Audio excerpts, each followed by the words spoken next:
Good evening. Good evening. I will kindly ask everyone to take a seat so that we may begin.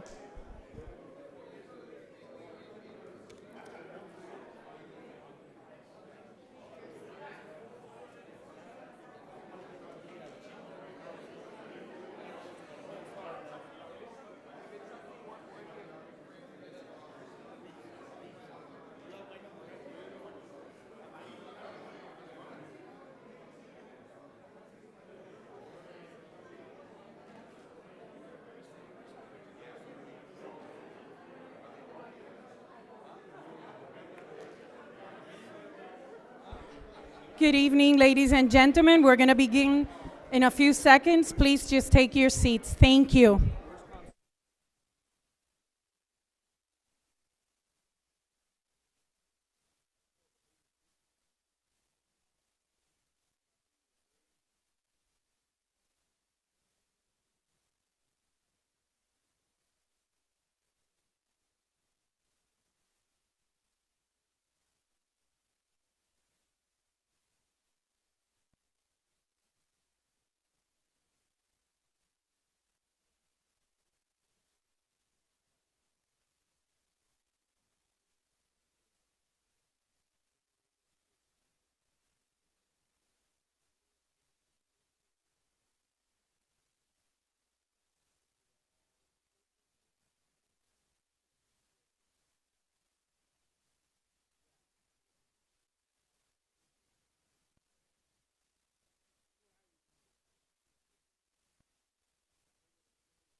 Good evening.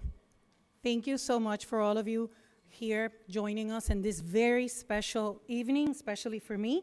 I am the town clerk. My name is Gina Inguanzo. I know a lot of you, but I'm also the supervisor of elections of this beautiful town, which I am also a resident. So for me, this is an extra special night. I welcome you all for the swearing in of the town council. First, we're going to begin following the programs with the invocation, so I'm going to kindly ask you all to please stand for the invocation and continue, remain standing throughout the presentation of the colors, the Pledge of Allegiance, and the national anthem.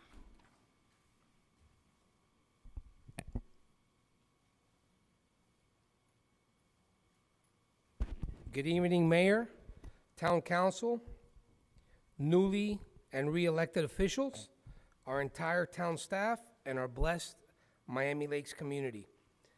When I was asked to give tonight's invocation and prayer, I was truly humbled, especially during such a precious time of year, a time we all prepare for the birth of our Lord and Savior, especially in all our hearts. This Christmas, we all challenge ourselves, especially our elected leaders that our residents have chosen to represent us all. Since I'm a visual person,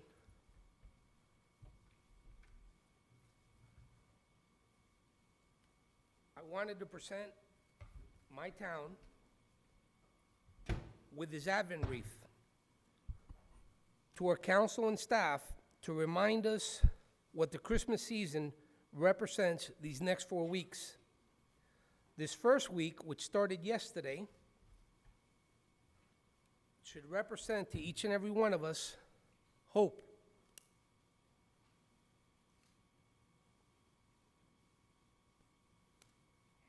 Followed next week by love. Third week, joy.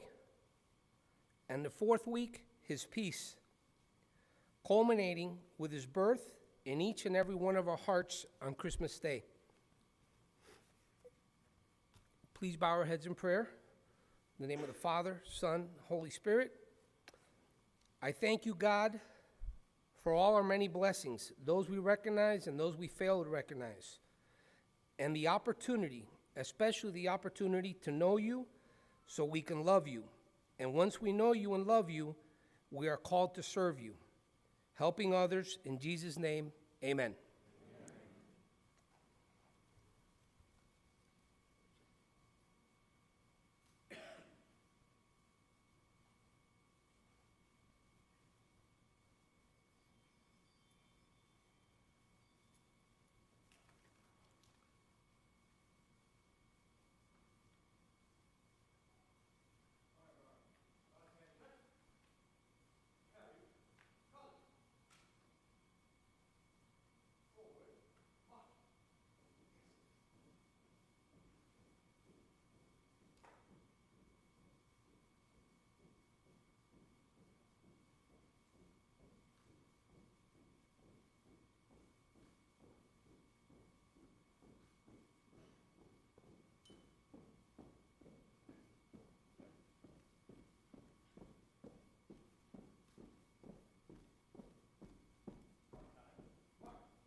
Please join me in the Pledge of Allegiance.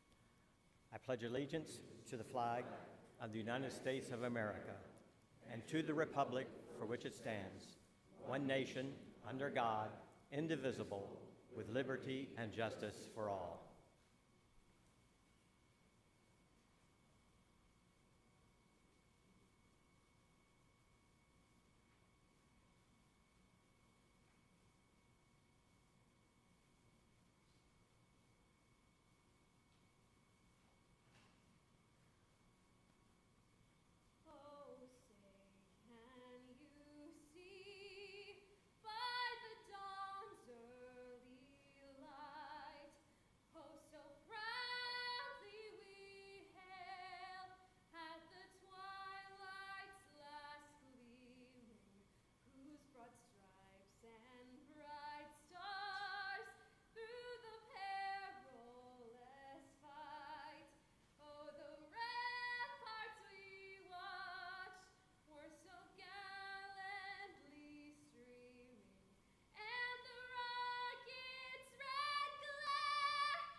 Thank you. You may all sit.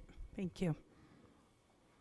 So before we begin with swearing in, I just want to take a few minutes to recognize and mention the names of some former elected officials of our beautiful town that I was that I'm honored that they're here and that I had the privilege to work with and to serve. So I'm just going to go in order.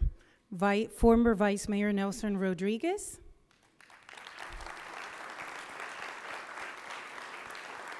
Former Vice Mayor Cesar Mestre.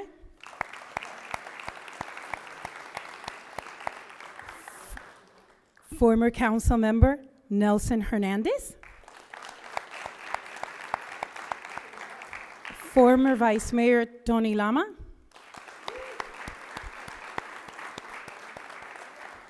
Former Vice Mayor Frank Mingo.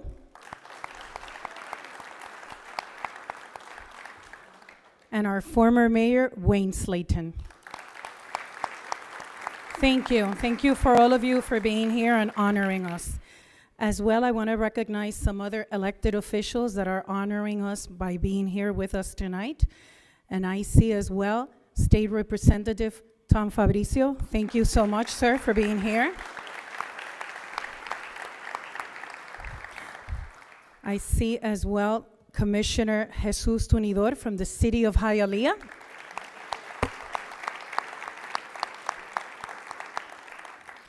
Commissioner Reynaldo Rey from the City of Sweetwater.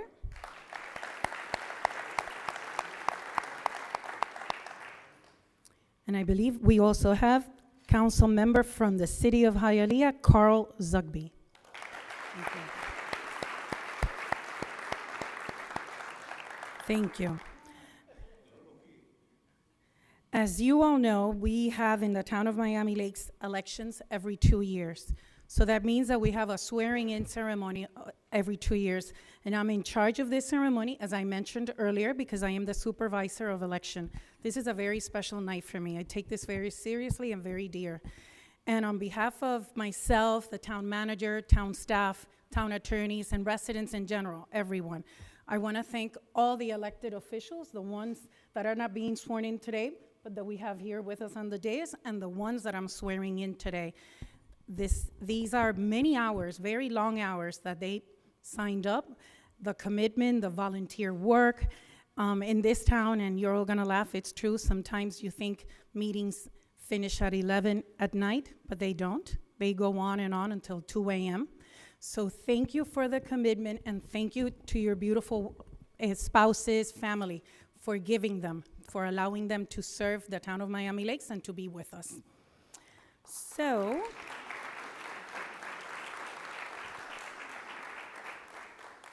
I'm going to start with Councilmember Dieguez and Councilmember Alvarez. I just want to say congratulations for your re-election. Thank you.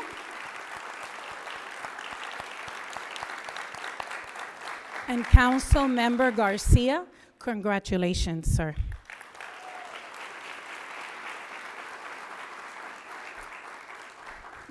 And we're going to go in order by seat 2, seat 4, and seat 6. But before we proceed, I believe Mayor Sid would like to say a few words, opening remarks.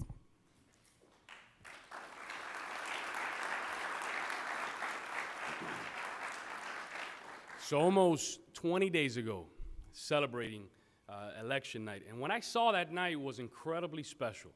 I saw folks hugging.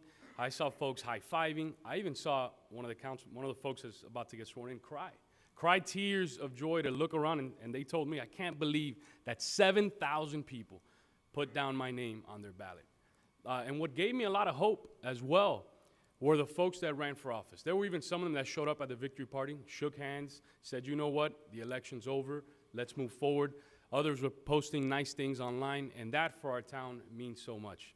And for the 3 gentlemen being sworn in today, you all, literally in our town's history, for a standalone election, have the largest mandate in our community's history. You guys average about 65% of the total vote. The toughest part about that, because you have 7,000 people that entrusted you, the hardest part about governing will be governing and representing and serving those that didn't support you, even the folks that will never support you. And I know you 3 have it in you to do a great job of even representing those folks tonight and representing our entire community. But we're tempted as a society after elections like this to focus on what divided us during the election. But if you scratch the surface here in our community, something's very clear. The things that divide us are so minute. We are one large community that loves each other, and regardless of those differences, all you got to do is talk to somebody. Take out those yard signs and just talk to them, and you recognize that what brings us together is incredibly great.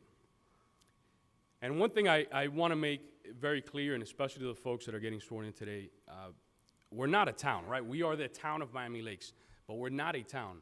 We are a community that is growing stronger every single day, and is closer because of you all and the folks that give back to our community every single day. So thank you guys very much. Look forward to serving with you all, and may God continue to bless the town of Miami Lakes.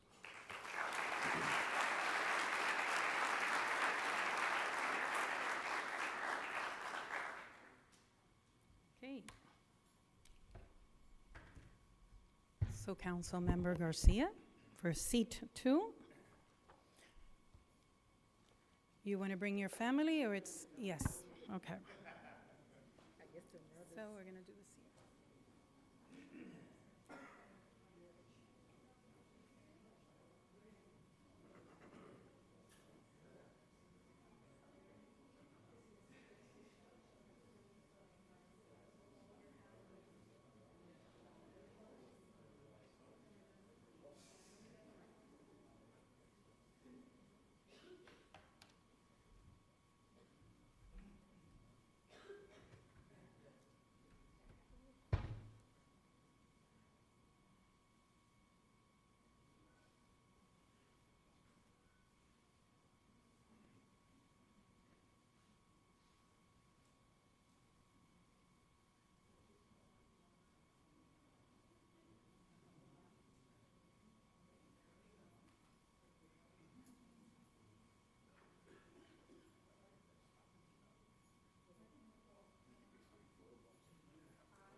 So much. So now,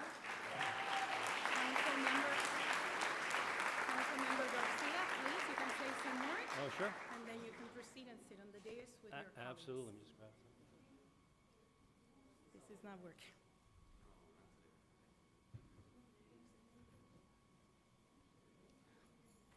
Thank you. Yes, of course.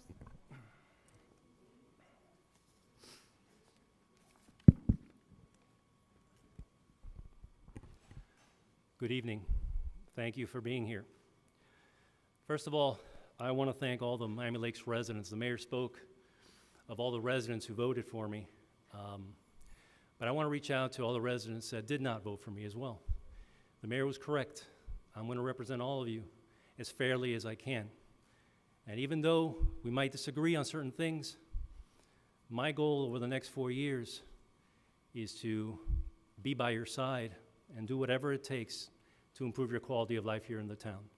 So I want to thank all the residents who voted for me and also those who did not, but I hope to earn your trust in the next 4 years. I also want to thank, I may lose it, so I want to thank my mom and my dad for always being there for me. You've always supported me, and no matter when I came up with the crazy idea of running for town council, parents don't want to see their children get hurt, and but they told me go for it, and we did it. We did it. My children, Gavin, Raymond, who's not here, he's in UCF, but I know he's watching. Roman, Ryan, Carolina. Again, always, thank you for your support. No matter how crazy Dad might get, you were always there to support me. I want to thank you. I want to thank their moms too, Carmen, Christine, for always being there, putting up with me as well. Thank you so much. My sister, of course, and Tony, my brother-in-law, for always being there. Mayor and council members and staff, I look forward to working with you over the next 4 years. Thank you for all your support over the years and always being there with any advice I needed. Also want to thank two people, actually three, William Perez, Ian Medina, Angelo Garcia, who's here as well. They stepped up and they put themselves out there for the betterment of the community. Continue to focus on the community, and you will definitely have a future as leaders here. I want to thank you for running, especially Mr. Perez and Ian Medina, for running a very clean campaign about the issues in the residents. Vice Mayor Jeff Rodriguez, I know he's not here today, but I would not be here without him. This gentleman worked very hard for his community, and he chose his family first, and I would not be here without him. Thank you so much. If we could all give him a round of applause for all his service.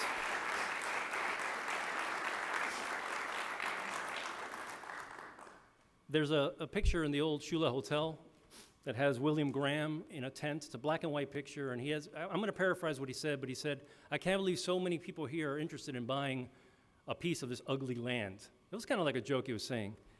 But this land, this cow pasture, this dairy farm has turned into an oasis. And it turned into an oasis on the backs of not only the Graham companies and the Dunns and all the families that own the property, but all the representatives that came before us. Mayor Slayton's here and a lot of the representatives. I want to thank you. We have big shoes to fill. I have big shoes to fill. Thank you so much for serving your community. I appreciate it, and all the residents here appreciate it. We have a great legacy to live up to, and I promise to try to do my best, as I told Mayor Slayton, to live up to your legacy. So thank you so much. Appreciate you.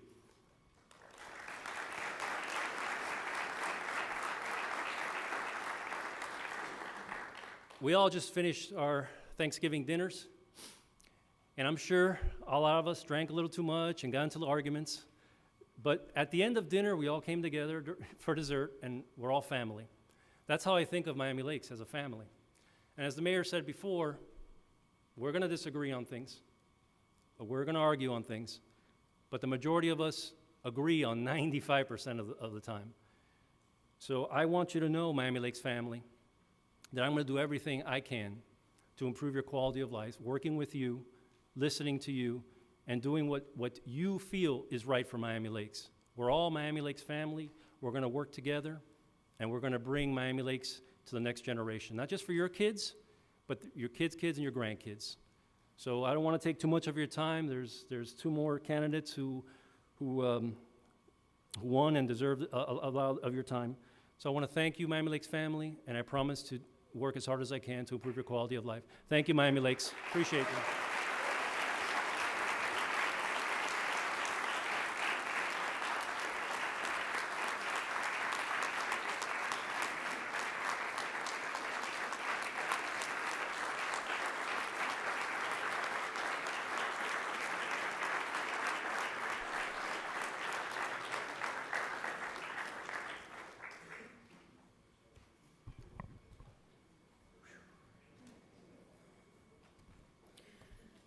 So we're going to proceed now with Council Member Josh Diegues, Council seat number 4. Hi, the microphone. Make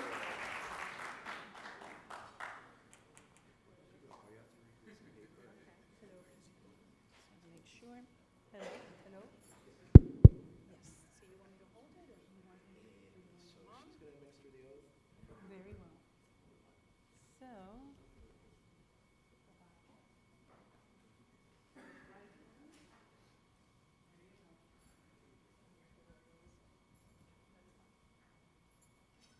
Repeat after me. I, Josh Diegues, a citizen of the state of Florida and of the United States of America, and duly elected council member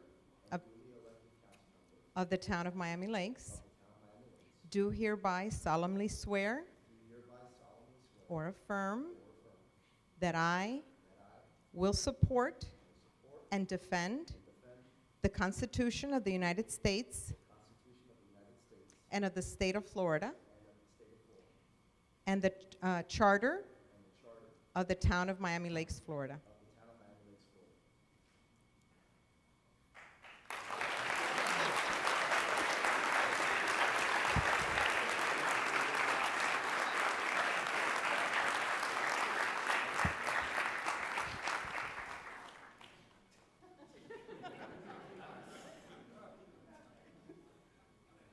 Thank you very much. Okay, right here. You're gonna sign.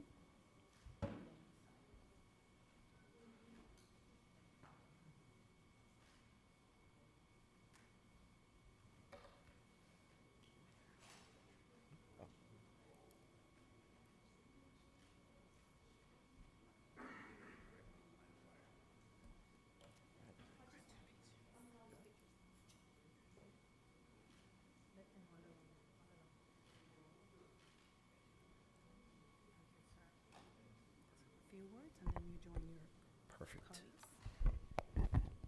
Good evening, everyone. I want to thank you all for joining us tonight on this joyous occasion. It's so good to see so many friends and family members here.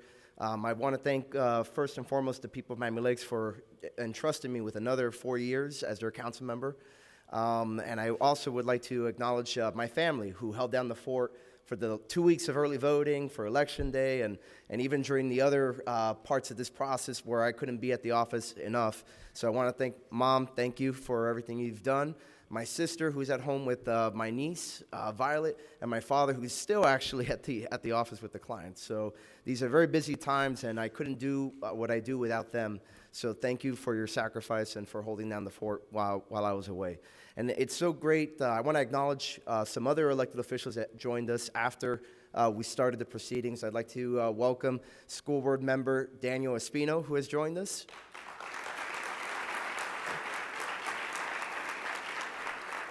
And also from the City of Sweetwater, Commissioner Ian Vallecillo, who's just joined us.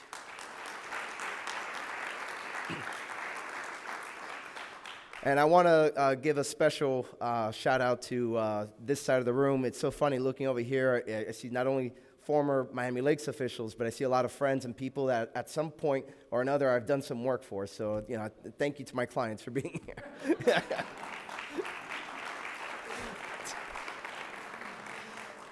So the last 4 years were certainly challenging for the town of Miami Lakes, even if maybe the residents didn't feel it in the moment. We had a deficit that at one point was projected to be $1 million when we were going through the transition with the franchise fee agreement. We've had a contentious bridge dispute, as everyone's heard, and we've also had a pandemic, which created a huge crisis for our business community. But at the end of it all, we've come out stronger. And I believe that the next 4 years will present an opportunity for us to continue growing beautifully, growing stronger in the right direction. And I believe that what the residents have told us very clearly is that they want us to continue focusing on bread and butter issues that affect their day-to-day quality of life. They want to be safe in their homes. They want their property to be safe. They want to pay taxes that are reasonable to sustain the government's essential functions, but not to go on different experiments that are untested and ultimately provide little value to us. They want us to continue to keep Miami Lakes a beautiful community.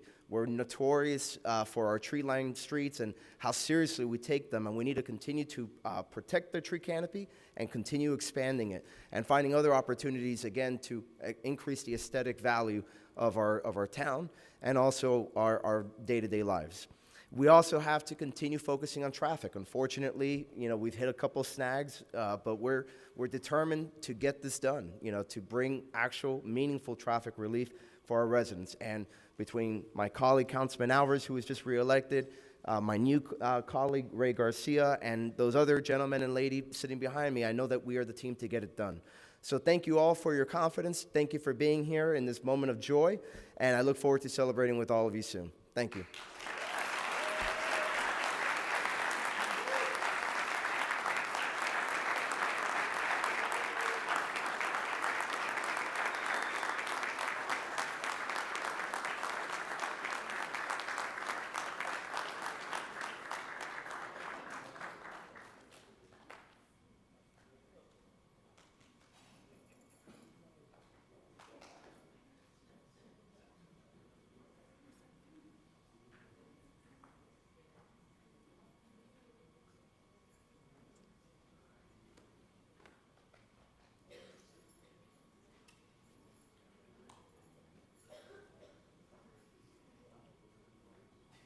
Perfect.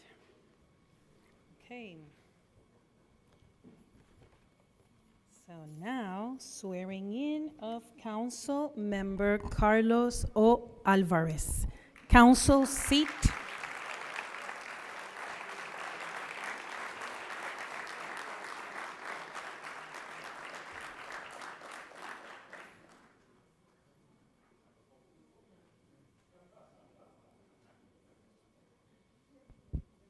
Hello.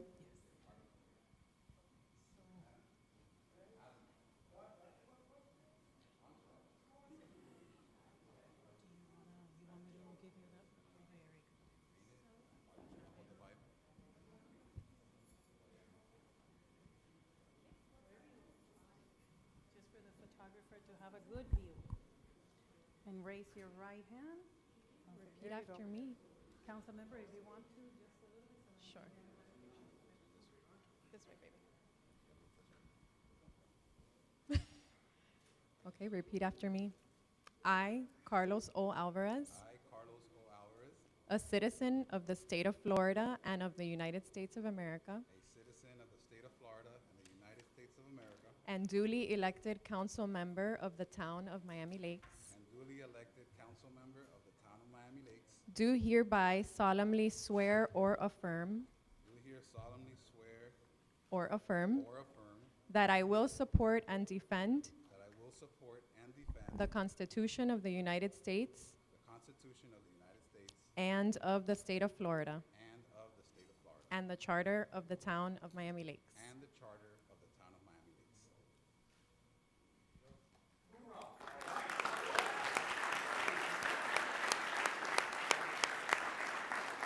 Thank you.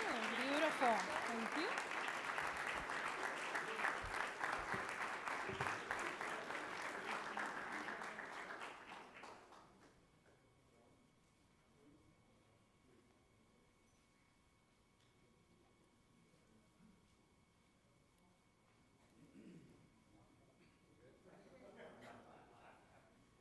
So, council member, I'm going to ask you to please sign, and then I will continue. Yes, please.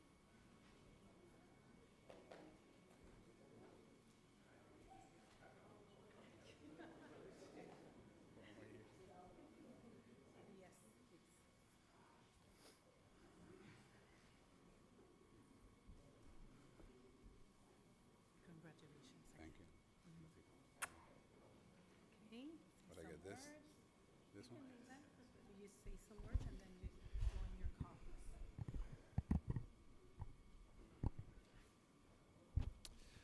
I'd like to start off by, first and foremost, I do want to thank my wife, Hazel Alvarez, for always participating in all my crazy ventures, and obviously my kids, Brandon, Audrey, Victoria, my parents that are here with us today, my sister, my mother-in-law, my father-in-law, my cousins, and my colleagues, which are really an extension. They're more like family, that they always want to be part of how I challenge myself in endeavors to do better things at all capacities. But really, you know, at the end of the day, the glory goes to God. You know, this has been written, and the residents have spoken, and I look forward to the next 4 years. I'm extremely appreciative for my predecessors, folks that have had conversations and guide me and encourage me and share words of wisdom. And I remember one of those that stuck out to me right when we first got elected, and it was from Mayor Slayton. And he said to me, you know, don't be afraid to lead. If you feel it, if you're passionate about it, if it's in your heart, no matter what others may think, go for it. Don't be discouraged and follow your heart, and no matter what the outcome. So thank you for that. And you know, on this side, I have a lot of mentors that we've had many conversations that I highly respect, and I will continue to respect at the same level, just because how you paved the way, you know, for all of us. You know, one thing that sticks out today is the mayor mentioned community. And when you see and you look around the room, and it is a community of Miami Lakes, but then you see this brotherhood and this sisterhood of other leaders from other communities all coming together, right, for one common cause, which is what? To serve people and to help others and to improve our town and to improve our cities, right? Even students that I used to work with, you know, serve now as elected officials, and I couldn't be prouder of, you know, Councilman Tundidor or Commissioner, I think you might have got him promoted, you know, of your success. This job takes strong work ethic, and I do want to thank. I might not be the smartest guy and didn't take AP classes and honors classes, but one damn thing I learned is that my father taught me strong work ethic. And my grandfather taught me to lead with passion and to lead with perseverance. And when you get older, you start reflecting and start thinking of, you know, who are you? Who are the man that you, or the woman that you are today? And really, you know, testament to that is my grandfather, you know, my father, that have instilled those values in me as a child. And with work ethic, with passion, with perseverance, you can accomplish anything. We can accomplish anything here in the town of Miami Lakes. We've done a lot in the last 4 years, and I think there's a lot more that we can do in these next 4 years. A lot of accomplishments, a lot of victories, much to celebrate with this council that I've sat here with 4 years, with Tony Fernandez that joined us recently, and Ray Garcia is joining us today. We are hungry. We are ready to serve our residents. We are ready to continue our infrastructure projects, our drainage issues, and anything else that may come along our way aligned to our master plan. So I want to thank the town of Miami Lakes. I want to thank the community, and I want to thank the residents, and I want to thank my family for supporting me and allowing me to serve 4 more years this beautiful town that I call home.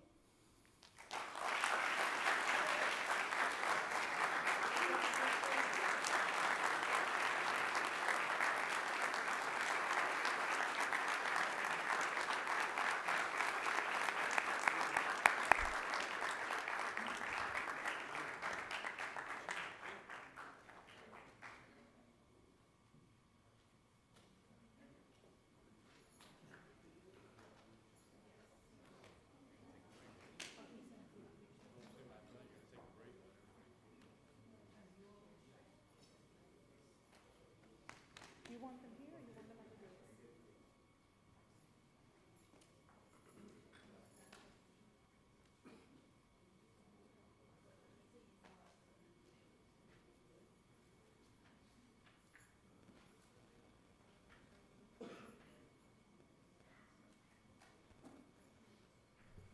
So the photographer is going to take a picture of all of you, all of us here.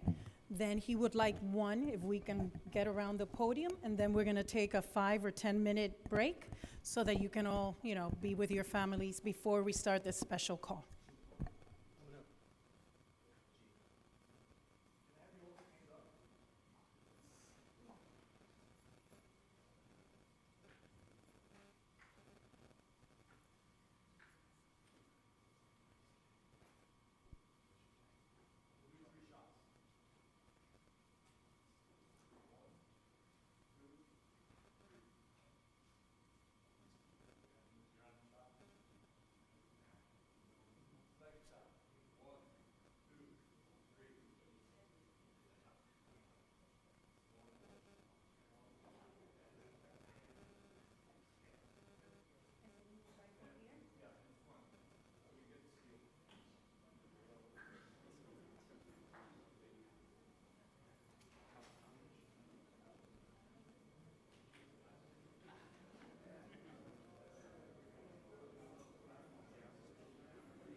Madam Clerk, please call the roll. Councilmember Alvarez, Present. Councilmember Dieguez, Here. Councilmember Ruano, Present. Councilmember Collazo, Present. Councilmember Fernandez, Present. Councilmember Garcia, Very happy to be present. Mayor Sid. Present. You have quorum. Thank you, Madam Clerk. Let's all rise for the prayer led by our Deputy Town Attorney, Lorenzo Cobiella. So bow our heads in prayer. Lord, we thank you for giving us opportunity to be able to be here all tonight to do the people's work. We thank you, Lord, for the opportunity to live in a democratic, free country where we have newly elected officials that are here because the people put them here. We ask you, Lord, to send your Holy Spirit to guide us this evening, all these council members and the mayor and everyone that's present, so that, again, your will be done. And we say this, Lord, in your name always. Amen. Remain standing for the Pledge of Allegiance led by our Deputy Town Clerk, Victoria. To the flag of the United States of America and to the republic for which it stands, one nation, under God, indivisible, with liberty and justice for all. You may be seated. Order of business, council. I just have one item. It's an item that a school in our community is requesting, and staff advised that I put it on there. I think you all have possibly that copy. If not, it's just an item that I need to add as a report. It's regarding a pavilion that Miami Lakes Tech would like to utilize, that they made a request to utilize. So staff said they were fine with it, but the council has to approve it, and it's time sensitive, so that's why I'm bringing it up. Are we adding it to the agenda, or are we moving it? I'm adding it to the agenda. Okay. I'll move the agenda as amended. Second. All those in favor? Aye. Any opposed? Seeing none, the motion passes. The order of business. I do have a point of order, Yes. Mayor. And I feel terrible doing this tonight on such a special occasion, but, and this is through the clerk. Clerk, nobody advised the newly seated council member that they're only allowed one item on their first meeting. That is true. That is true, though. I mean, I'm willing to waive the rule, but did anybody advise you that, or? I'm sure they did, but I got a little overzealous anyway.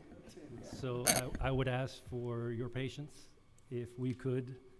I'll make a motion to waive the rule that I just invented. Welcome to the council. Thank you.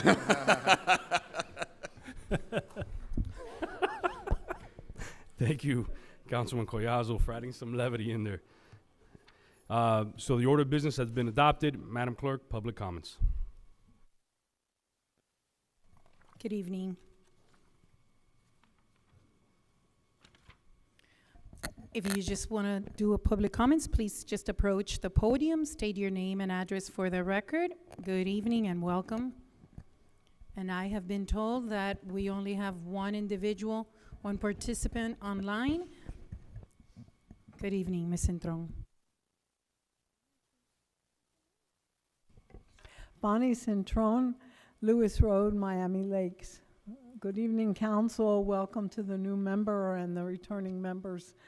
I had prepared things to say, but I think it's better if I just try to talk from the heart.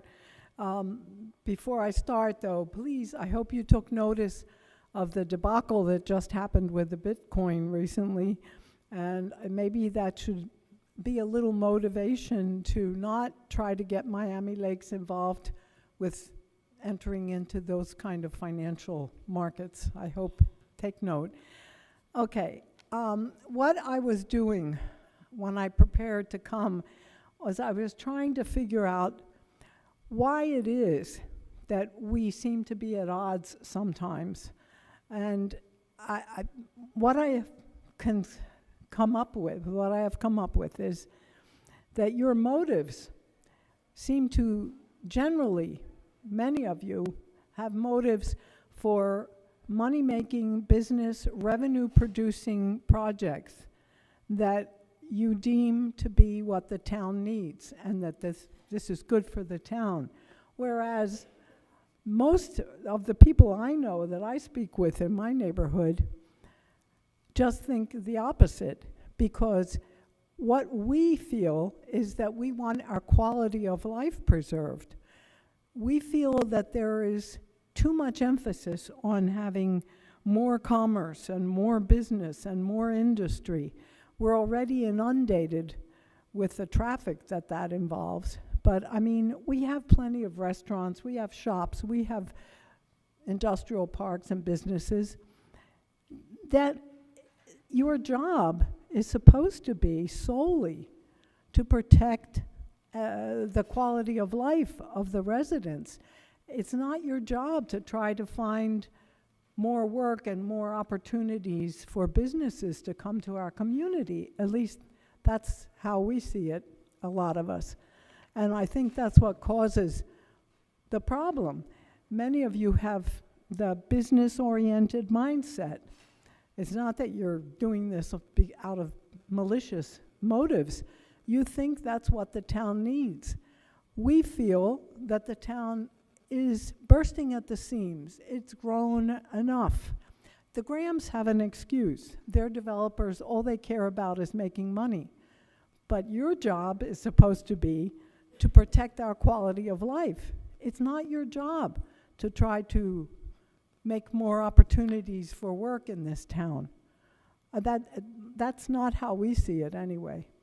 And that's what I wanted to say. As far as the airport, nobody moved to this town because they wanted to live near a busy airport. When I came here in the 1970s, this town was already fighting with the county to keep it from beefing up the Opa-locka airport traffic. And finally, after all these years, the county has finally gotten their way. If any of you live on the final approach where I do, you would see what devastation has happened to our communities over there on Egan Lane, Lewis Road, Eagle Nest, and part of Harris Place, and even on the other side of the Methodist Church. It's a disaster. Huge aircraft are now coming one after the other for several hours every day. There are times when there's no traffic, but when they come, it's awful. And what we would have expected from you now would be that you get in touch with the FAA, use your authority, your official voice, to have the FAA at least narrow the approach pattern to a narrow corridor instead of a wide funnel. Thank you. Thank you, Bonnie.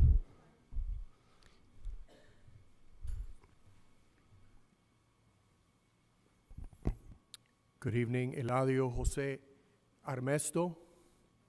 On behalf of the Loch Ness Homeowners Association in the Loch Lomond East, I wish to congratulate the new members on the dais and all of the other members who did not go for election this time, but have demonstrated their enthusiasm and their dedication and their devotion for what is best for our town.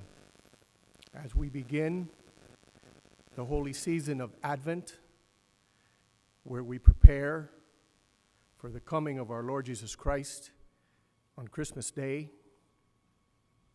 may the sessions and the deliberations that are held in this room will always be to bring us closer together to the goal of making Miami Lakes, that shining city on a hill, an example for all Floridians to follow. May God bless you, and again, thank you for your service, for your time, for your dedication and devotion. Thank you, Eladio.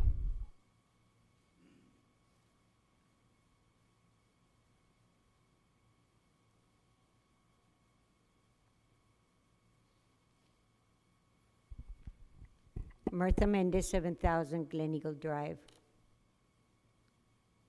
Just 20 days ago was election day. Prior to that, town manager was interviewed by the Laker. And the Laker asked him, should the bond issue not pass, what's going to happen? And he answered, Plan B. In the agenda today, Councilman Garcia says, Plan B. What is Plan B? How about letting us know what Plan B is? You got a resounding voice from the residents of this town as to how they felt about you making decisions without getting them involved. And you didn't get them involved. That's just because you tell them there's a meeting, they're not going to show up. And I've told the people how all of this was being progressed through the ranks. I want to know what Plan B is before you spend a penny. A penny. Now, there's items on the agenda that fiscal impact, we don't know. To be advised, to be determined. No, you cannot tell staff to go ahead and do 6-month review of Plan B and not put a price tag. This has to say not to exceed $100. And let's see how far the town manager can get with $100. But all of this investment of staff time is coming out of, not yours, our pockets. We end up paying for it. And it's time for you to stop spending our money in buckets. You have to be responsible. And the people told you 20 days ago how they felt about it. Did you notice that there were 1,500 undervotes in your races? 1,500 people that showed up just to vote on the bond. 1,500 undervotes. Take it and listen from the people. This is very, very wrong. Thank you, Mita.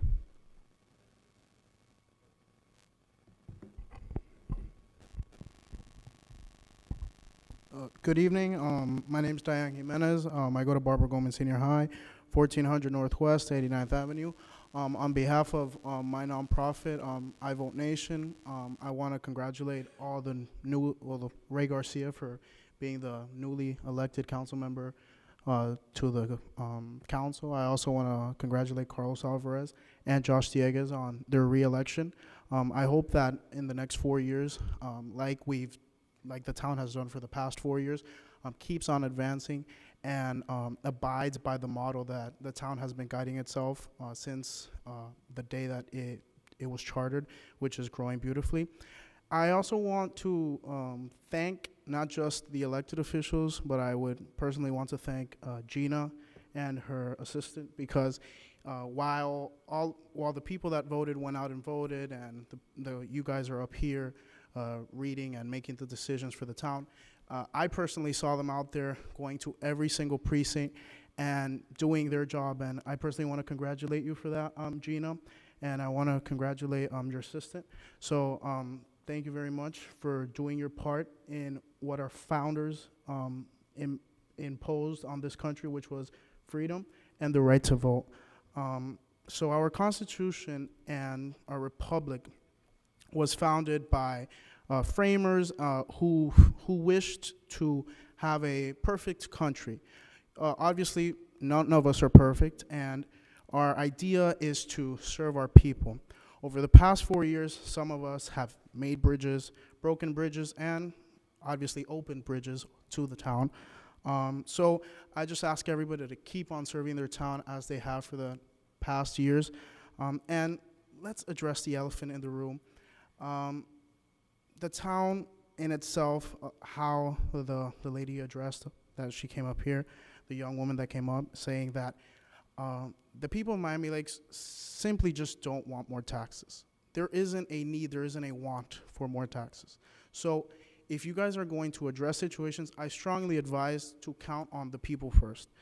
If you guys wanted a response, the people who voted against the bond. The same people that ran for the park, which were Ray, Carlos, and Josh decided to not cite his opinion on the park. The people that voted for the park obviously won their election, but at the same time, the people chose to not raise their taxes. So let's grow our town, but let's not raise our taxes. And I think that's a model that we should all abide by. And I really, really want to just congratulate every single council member. I want to congratulate you, Mayor, and I want to congratulate everybody that went out and voted on November 8th. So thank you very much. Thank you, Diane.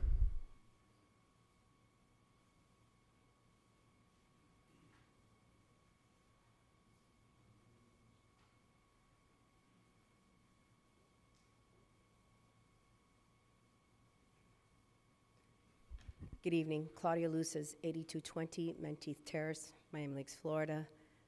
Councilman Garcia, congratulations, and congratulating you since you're the new face on the dais. So, let's get to it. Your park item. As Mirta said, it has been 20 days. Thank you so much for 20 days of peace, but here we go again. So, reasonable cost. Some of you defined reasonable cost as $25 million. Some of you define it as 20. What is the magic number? We already have a menu, the menu that we ignored, but it's the menu with all of the items and what they cost. What this council needs to do is to determine how much money they're willing to spend. How much money do you have to spend? Why? Because once upon a time, I was told that there were going to be Texas U-turns, overpasses. We even had a zip code. Nothing has happened. Decisions on this days have been made based on these what-ifs. Even your appropriation for 59th Avenue got pulled last I checked. So that goes to show that you cannot move forward thinking you're going to receive this money. You have to move forward with what you have. You have to live within your means. And that's exactly why the people voted this bond down. No, we don't want any more taxes, especially when it's just Miami Lakers who are going to shoulder this cost. Some of you felt comfortable with that. I particularly have a problem with that. You want to share the park, then you share the cost. Simple as that. I'd like to know what justification some of you have for placing that burden solely on the shoulders of Miami Lakers. Maybe someone can enlighten me and tell me what makes us so special that we're the ones who should pay for this alone.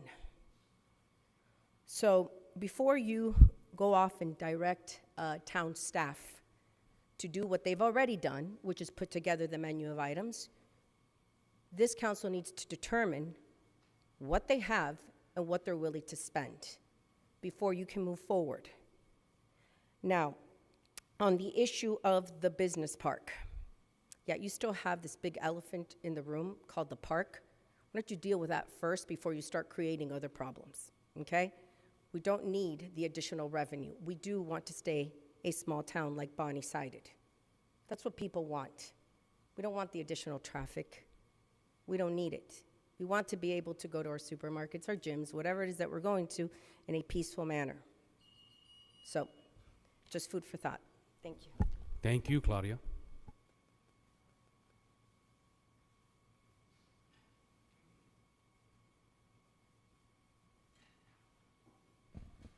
Mayor, I have been informed that there are no participants online for public comments. Thank you, Madam Clerk. And that ends our public section today. Appreciate everybody that spoke. The public comments is closed. Madam Clerk, election of Vice Mayor.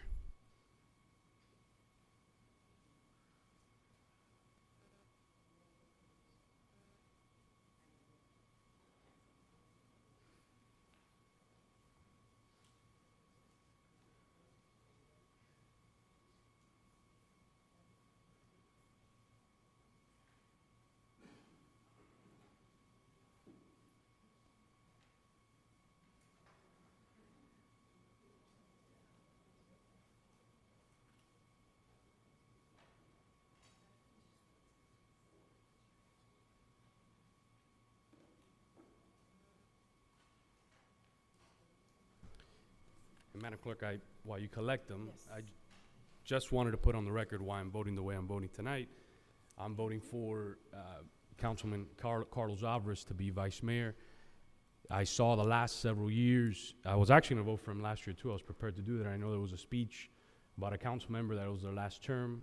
The reason I'm voting for, that I voted for Carlos Alvarez today is because the last 2 years I've seen the amount of people that have talked to me, kids in our community, that have said the impact that he's had on their lives has been amazing and incredible.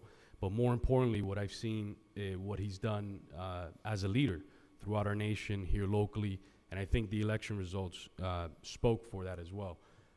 But it's something that's very special that I saw again this election cycle, and I just wanted to put on the record as to why I'm voting the way I'm voting, because the amount of people that have spoke to me are residents in regards to Carlos's leadership qualities. So,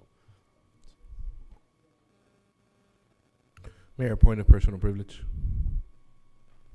Councilman Fernandez. I also voted for Councilman Alvarez. I know, and I was contacted by several of you, Mita, Angelo, in regards to voting for Councilwoman Ruano. And I wanted to put on the record why I won't be doing so this time. So, you don't care? Okay, all right, then I'll keep it to myself. Thank you. Okay, so we have the results. Just. Oh, go just, ahead. Go ahead, Councilman. I'm going to wait till after the results to make my remarks. My remarks may be moot. Okay, so Councilmember Dieguez voted for Councilwoman Ruano. Councilwoman Ruano voted for Councilmember Dieguez. Councilmember Collazo voted for Councilwoman Ruano. Councilmember Ray Garcia voted for Carlos Alvarez. Councilmember Fernandez voted for Carlos Alvarez. Mayor Sid voted for Councilmember Alvarez. And Councilmember Alvarez voted for Carlos Alvarez. So congratulations, Vice Mayor Alvarez. You're the new Vice Mayor for this term with 4 votes.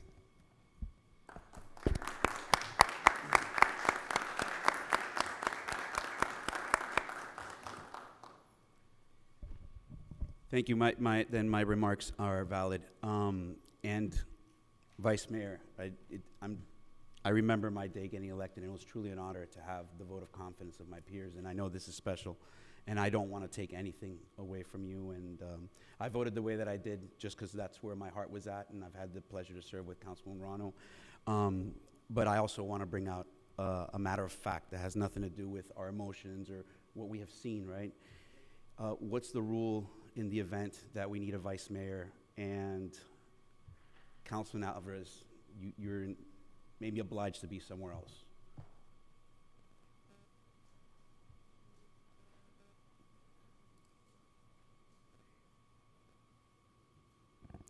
Town Attorney, the parliamentarian. That's why I asked. Usually the rule is if the mayor is not, our charter says, if the mayor is not available to be present, it is the vice mayor. In the event that the mayor and the vice mayor are not here, then it would be the next highest ranking council member. And traditionally, that's what we've done in meetings where neither the vice mayor nor the mayor are present.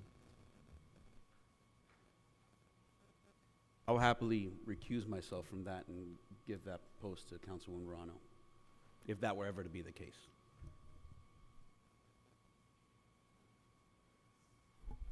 Anything you want to say? No, thank you, Mayor and council members that entrusted in my leadership, and I look forward to serving and helping our community for the next year at whichever capacity I may be needed. Congratulations, Vice Mayor Alvarez. Moving on to appointments, we have William Perez to the Veterans Committee by Councilmember Marilyn Ruano, Stephanie Cruz to the Elderly Affairs Committee by Councilmember Josh Dieguez, Any motion on the table? Motion.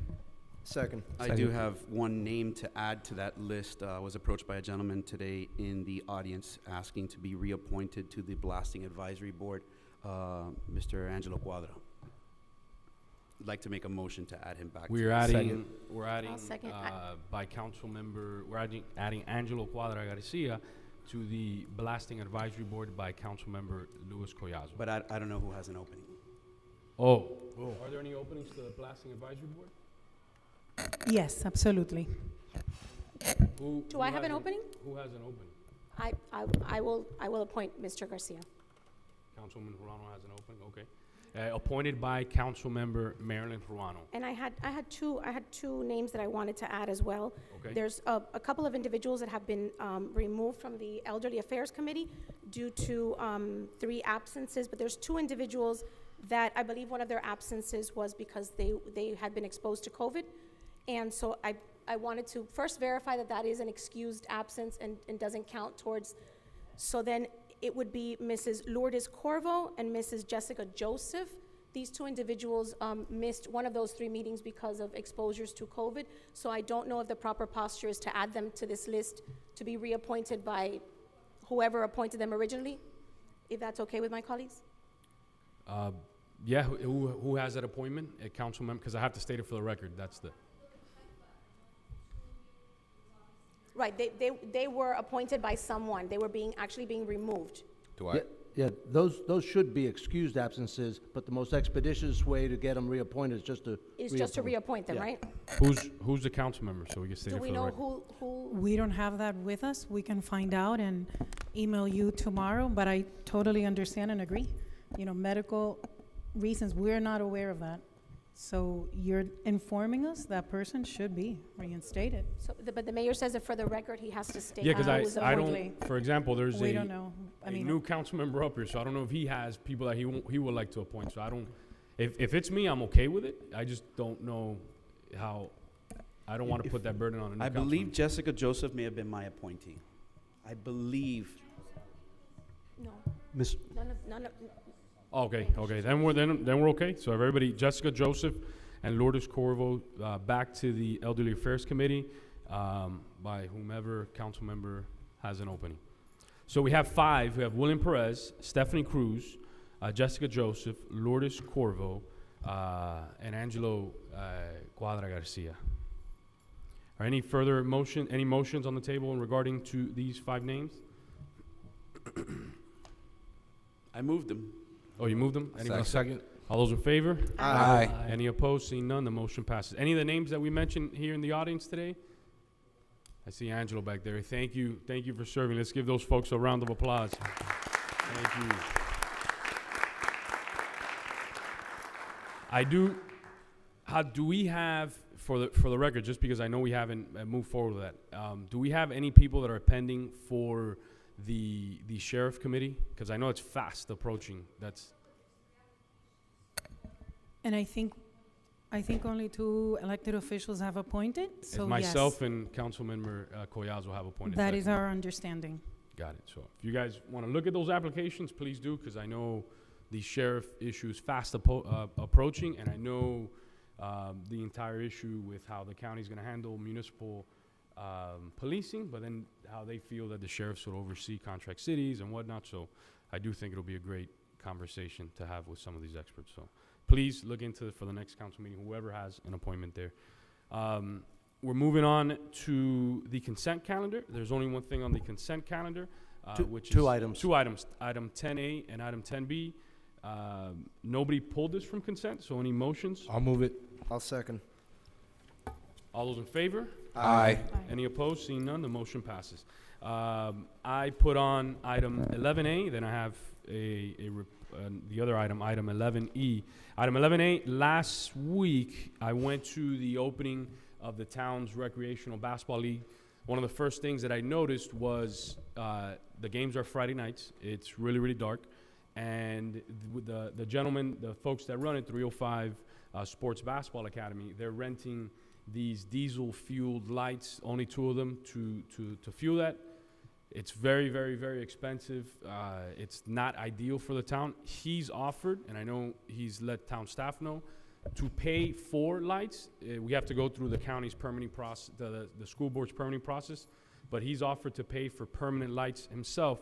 What I would like to do is make a motion for staff to work with him and the school board building department as expeditiously as possible to get these lights installed. That it will not be paid by town dollars, will be paid by the town's basketball operator, which is 305 Sports Basketball Academy. I'll second the item, and I do have some comments. Hey, Councilman Cuellar. Thank you so much. I was out there actually training in the batting cages. That was a special tournament that they were running. It wasn't something that they do very frequently, but I agree that those lights, at least the ones, the diesel-powered ones, made a big difference on the way that the lighting. I would like to add that I've had several conversations with our school board representatives about improvements to the Optimus Park, and they are 100% on board on partnering with the town on these improvements.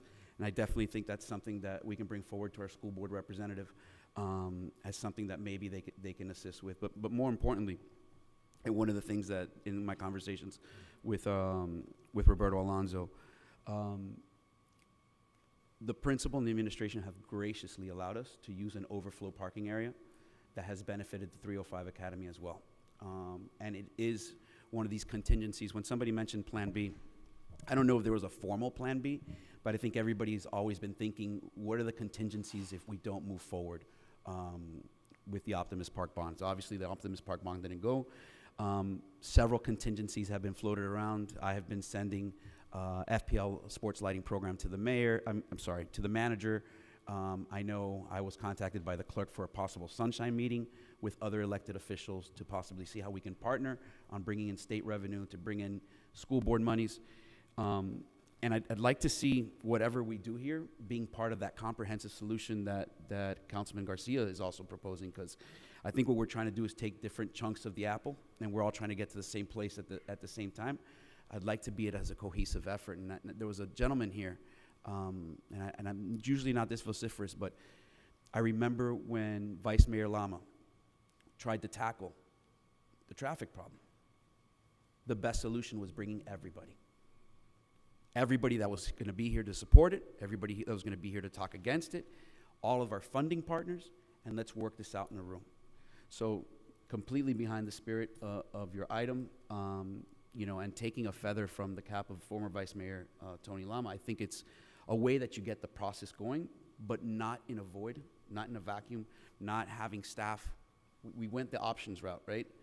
But bringing everybody in and seeing what can move forward, you know, bringing in those players from the Optimus Park. So long-winded, Mayor, I completely support the item. Would like to see the involvement of our school board representative, who's already committing to some improvements. And I've even heard him say possibly a covered area for that basketball. So I want to make sure that we're not selling ourselves short, and I also want to make sure we're not taking too long to get this implemented. So completely support the item. No, that's fine. That's fine. I know, Jeremy, their games are every single Friday moving forward, right? Yeah, so that's a challenge. I don't know where maybe they had a tournament before, but I know their game started. They play again this Friday, so that's why it's time sensitive, because it's not ideal. Yes. Thank you, Mr. Mayor. Councilman Ruano. This Sports Basketball Academy, 305 Sports Basketball Academy, has offered to pay for installation of lights at the basketball courts. Do we know the cost of the lighting, and do we know what they are asking for in exchange for that installation and that payment? In exchange, all they want is to have lighting for their kids, because they're paying hundreds, if not thousands of dollars a week to have those big equipment, the big lights out there that run on diesel. Yeah, it's 40. Yeah, because when the time changed, it became a challenge. By the way, the games are different age groups. So the other day, the last group that played was 9 o'clock at night. But I have not heard of anything in exchange. All I've heard is it'll help their program grow. They already have 120 kids, and they told me that. So are they asking for a certain amount of years under contract? I mean, it doesn't make any sense to me to install permanent lighting at an expensive cost and not ask for anything in exchange. These partnerships usually are a give and take. Unless it's cheaper with the solution that they're doing today. Okay, but we don't know that. I think it is cheaper. I mean, how much would those lights cost us to rent for one night at our events? I mean, these folks are renting them every single night because they have basketball 7 days a week. at that rental. It is long-term, and Jeremy, I don't know how long the contract currently is, but long-term, definitely installing those lights make a lot of financial sense. So, I don't mean to put you on the spot, but do we know how long their contract is, No, and do we just- know what the cost of permanent lighting is?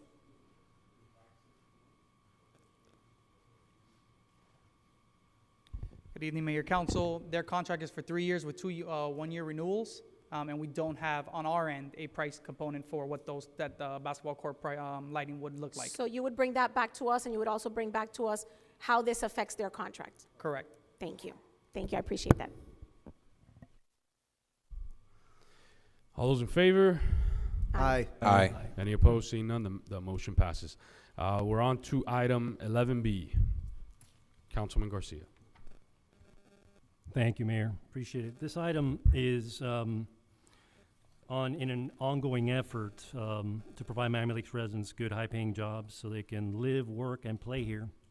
Also, raise our tax base so we are able to provide much-needed services.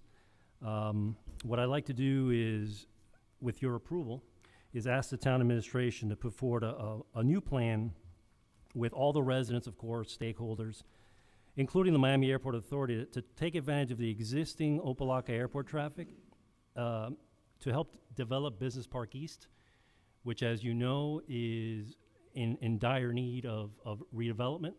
I think it's a missed opportunity we've had there for decades.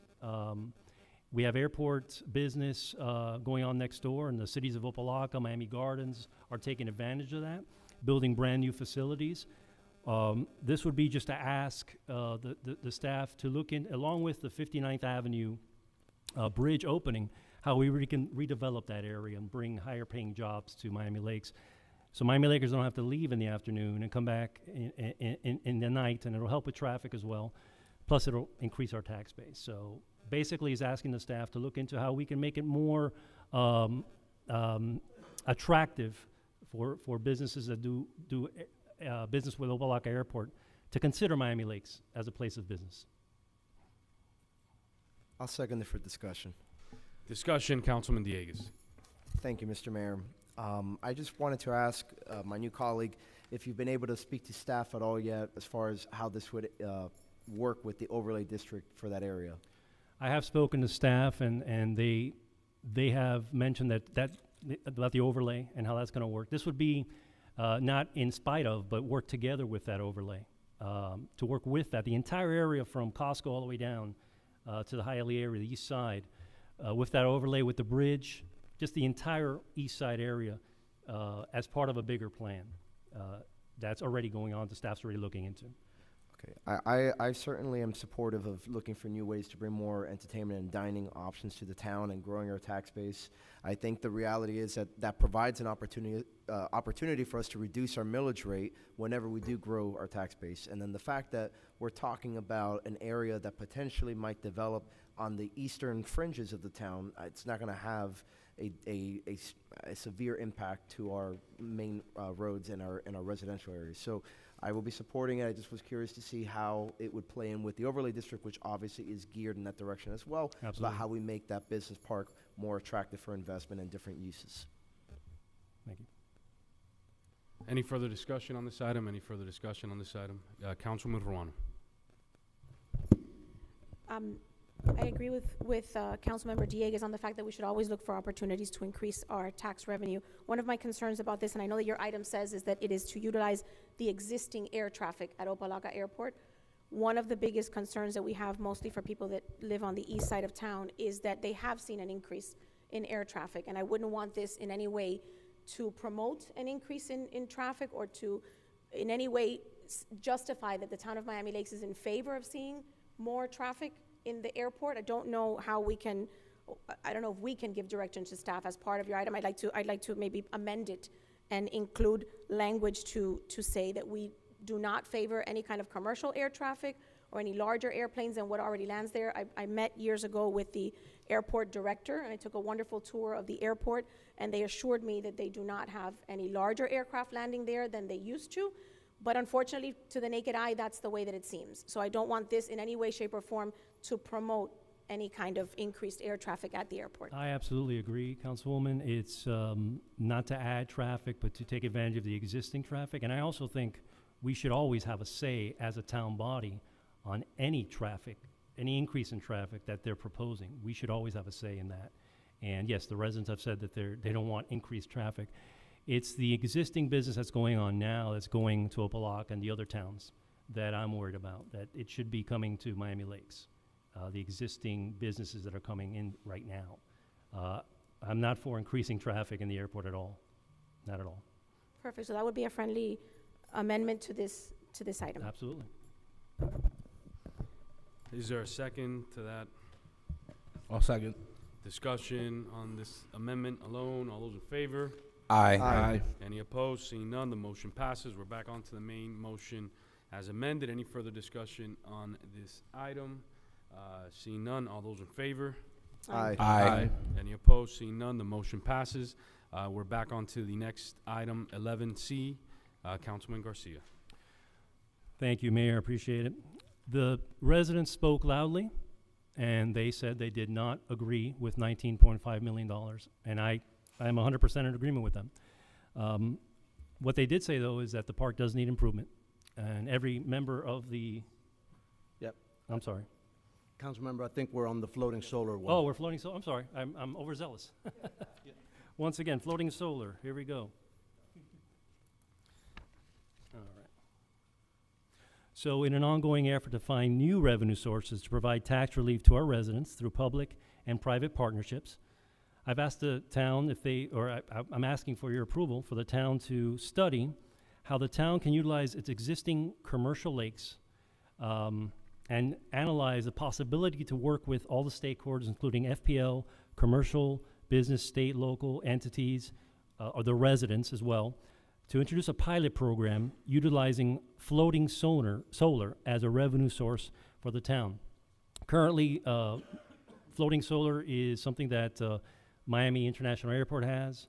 It's something that's growing all over the country. And basically what it is utilizing a small part of our existing commercial lakes to provide solar energy and perhaps get a percentage of that revenue to come to the town, specifically for our infrastructure, our sidewalks, our roads, things that we need on a day-to-day basis. So it would be a pilot program, and we would ask the town staff to look into that to see if that's a possibility here in Miami Lakes. I'll second for discussion. Councilman Fernandez. All right, so there's two things I wanted to brush upon. First of all, thank you, and I think for the public to understand, a lot of these public, private partnerships that seem, as innovative ways of introducing new revenue sources, the purpose is to maintain our taxes low, right? It's to offset the cost of doing other things like fixing sidewalks and doing things that we all know we need to do. We just simply don't have enough money in the budget to cover all of the expenses. So I applaud you for bringing something innovative to us. I kind of, as I was listening to your first item, then listening to your second item, my wheels started turning.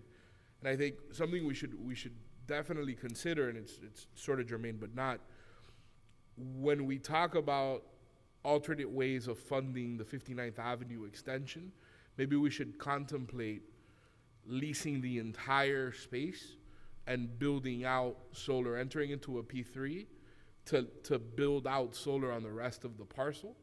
And we might be able to monetize that to pay for some of the 59th Avenue improvement. Just a thought that came out now, but something I think we should explore, and it kind of combines your first and second item. So yeah, I'm definitely in support of looking into this. I mean, obviously, there's going to be some hurdles aesthetically and whatnot, but I think it's something that we should definitely explore.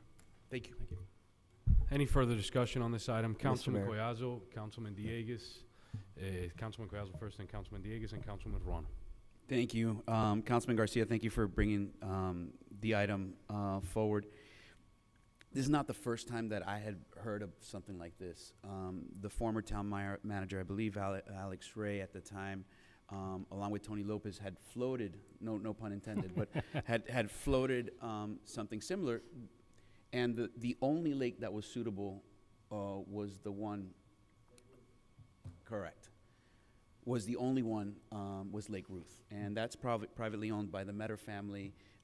They were even, I think, in favor of deeding it over. At that time, they were looking for somebody to take it over. But there's an easement, there's an FWC easement that cuts right through the middle of that lake, which posed to be a challenge specifically for those solar panels. And the idea, and again, you know, this is your idea, I'm just giving you some history of Sure. when it was initially floated, no pun intended. It was to power the new LED lighting at the park, to offset the cost, right? So we could actually draw the energy from the lake to power new LED lights that were going to be installed in the park, and that was another way to offset some of that kind of decreasing the bond. Going back to the people loudly said, we don't want 19.5 million, how can we bring that dollar down? That was part of one of the things. So I would encourage you either reaching out to Alex Ray, you don't have to go that far, Tony Lopez, who has that historical knowledge, might be able to tell you what were some of the hurdles at that time for that particular project, and might give us some clarity rather than having us kind of unearth or kind of rebox this concept, you know, kind of go back to say, well, why wasn't that moved on before? And maybe that's one of the components we can add to the other item that you're proposing. So I'm going to support it, but to talk to Sure, absolutely. Lopez and see what was the takeaway last time. And I'm sorry, Councilman Dieguez, Councilman Morano, but just to jump on the historical perspective, I was in many of those meetings. So yes, the Metter family, Capolettis, to this day, would like to deed that over to the town. There was a moment where the town was looking at maybe having the marina expand in terms of services. The council back then said no because of the liability. But the solar panels have been discussed. I know part of the waterway, in the middle of the waterway, there's an FPL easement. And then what happens is too, there's some water rights with some of the private owners around there as well. So is it doable? Yes. There really wasn't a will back then to do it, but I think you bring a new energy and a large mandate, hopefully, to get it done. But historically, it is doable, but there's challenges, right? The South Florida Water Management easement, and then the different water rights. You know, you have to work with not only the Capoletti family, but a lot of those business owners in that area that they could just maybe sign something and do whatever. But if there's a will, there's a way. But historically, there wasn't a lot of will behind it. But look, it's doable. I'm more than favor. I don't think so. I think there's other lakes that are really large, but I think the only reason, there's homes on all of them. Satori, Regatta Point, the Anchorage. This was the one that everybody looked at because it was further. It was really far away from Celebration Point, and it was more towards a commercial sector. But yeah, there's other lakes that are really large, but those are hurdles. Yeah, and then there's a lake also. Real quick, if you don't mind, let me go to the other count. I just want to add that Go right ahead. in there as well, just to Councilman Dieguez and Councilman Morano, but I'm going to be voting in affirmative. Thank you, Mr. Mayor, and I don't want to prolong what is typically a short meeting by beating a dead horse, but I think the mayor and the council member have provided enough context for you to see that we have been pushing on this issue, and there's just been different difficulties. And I think with some of the other lakes that we've discussed or looked at, I think they're owned or maintained or something by the Graham, so we would need a permission. I don't know that they've been typically in favor of that. I could be wrong, but I'm going to be voting in favor of the item with one amendment, which is to incorporate Councilmember Fernandez's comments to have staff also look at that at 59th Avenue as another alternative where we can have solar. I'm always in favor of alternative energy, anything that saves the taxpayers money, and so I want to continue advancing this. So I want to add that amendment to your main item. I'll second. Discussion on the amendment alone. Discussion on the amendment alone. Seeing none, all those in favor? Aye. Aye. Any opposed? Seeing none, the motion passes. We're back on to the main motion as amended. Councilman Ruano. Thank you, Mr. Mayor. My questions have already been brought up as part of this discussion, so I appreciate the opportunity. No problem. Any further discussion on this item?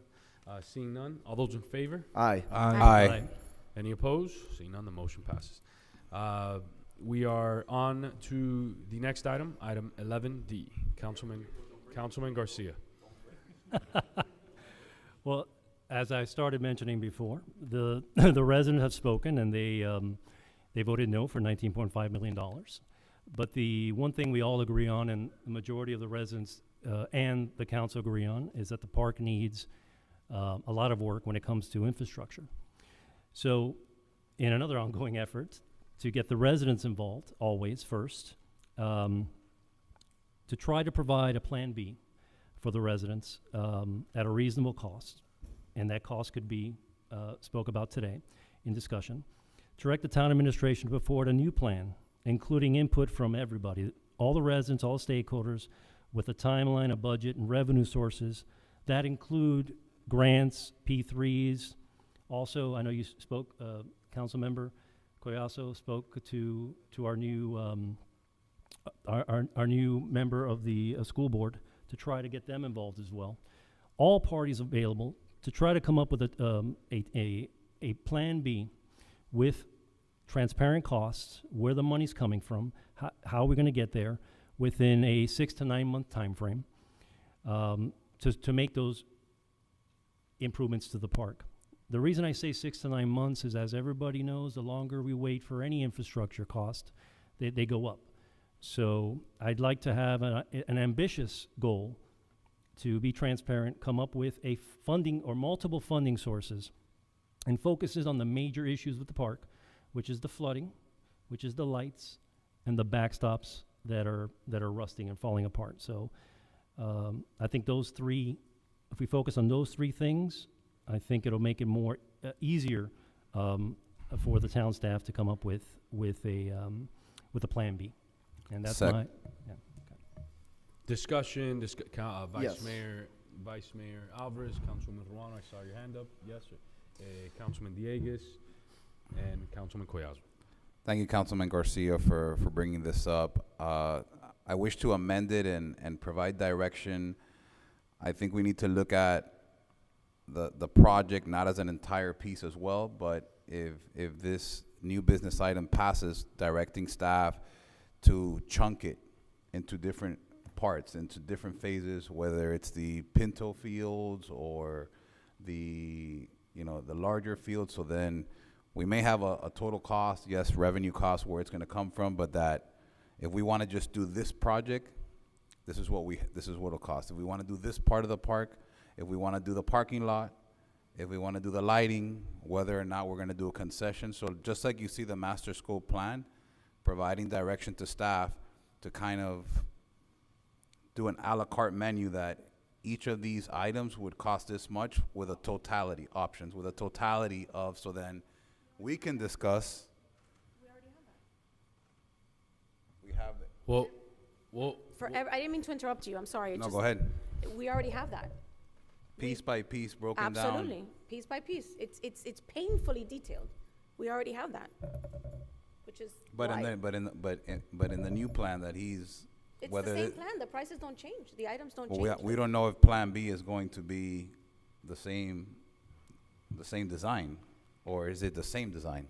Or is your Plan B? And I'm sorry, Mr. Vice Mayor. I did not mean to interrupt you. It just, No, you're fine. My words got out of my mouth before it was time. No, you're good. It would be, Is this? Councilman, it would be what we can get with all this, the funding we can get from different areas, depending on what we can get when it comes to funding. Then we would decide what we can do, because honestly, we're not going to put it out again for a vote. The residents have said that. But we do need to fix the main issues, and I believe the main issues is the flooding, the lighting, and the backstops. Those, now we can parse them out. We can ask them to do that. Now, Ms. Ronald does put a good point that we have everything broken down. I always believed, to be honest with you, that those prices were exaggerated, a little over what I felt in my experience the cost would have been. But I guess we can go over that again with the staff and see if we can bring some savings to that. I just needed direction if the Plan B is based on the design, or if Plan B is another scope of design. If it is another scope of design, then we don't have that priced out. So I know we have it for, I just was What I was don't not want to clear. do, we already, the staff has done the work, they've spent the money, I mean, they've broken it down. We cannot spend another dime on coming up with brand new plans. No, it's broken down, and every single option was broken down. So if we can go a la carte in some of these options, the first two, and get the funding that we need to get, I think we should go there.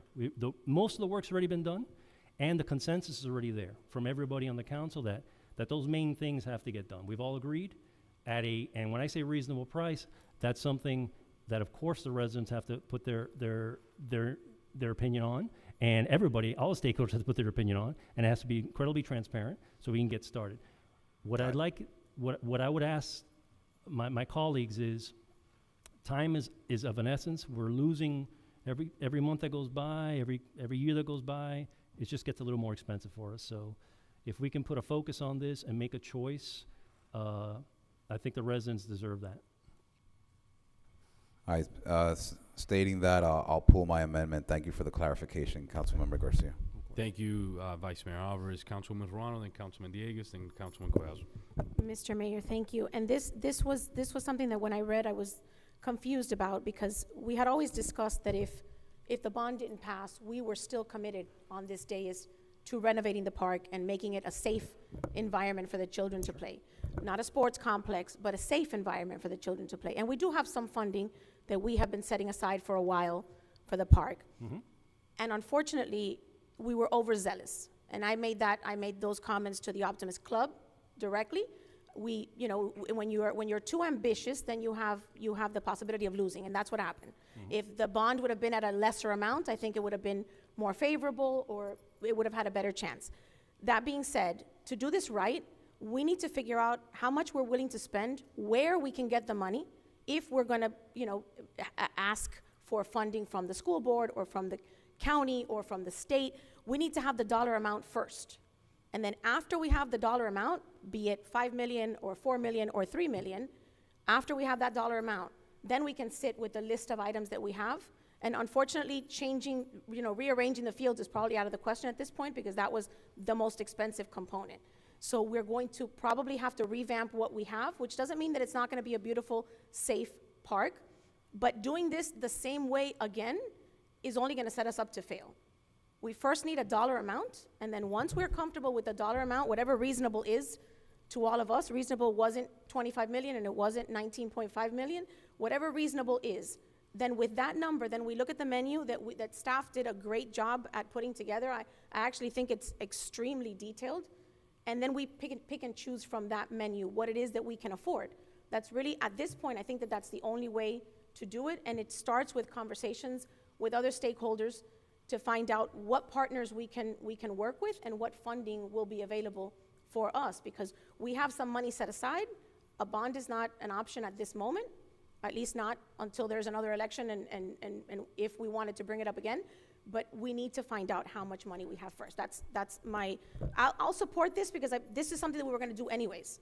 Plan B doesn't exist. Plan B is not something that we can tell the residents, this is Plan B.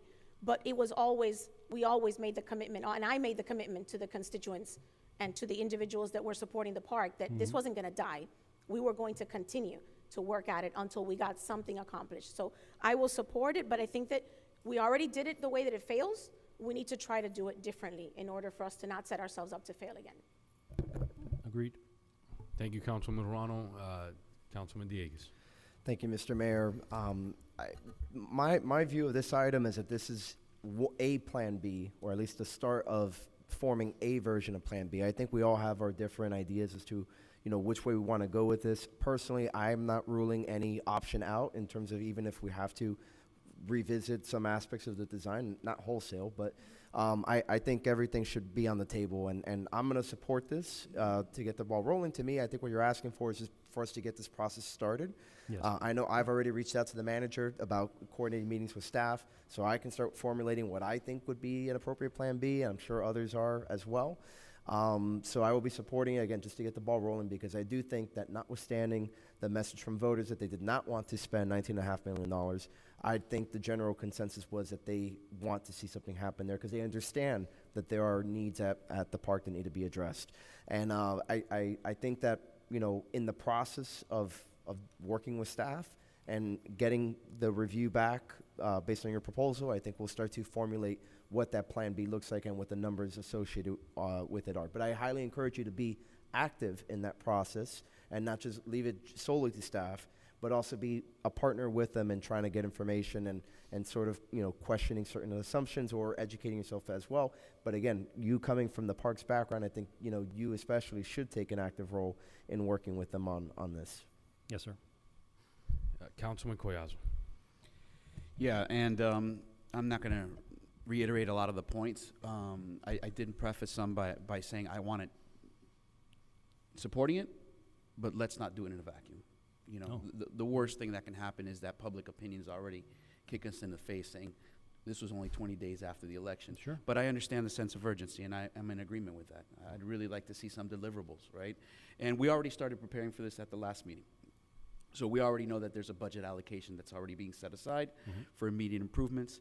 I have sent information about the FPL lighting program, which can be immediately installed, and it's not necessarily something that's going to come out of that budget, right? It's something that FPL kind of floats, and it kind of comes out from the expense side of it. So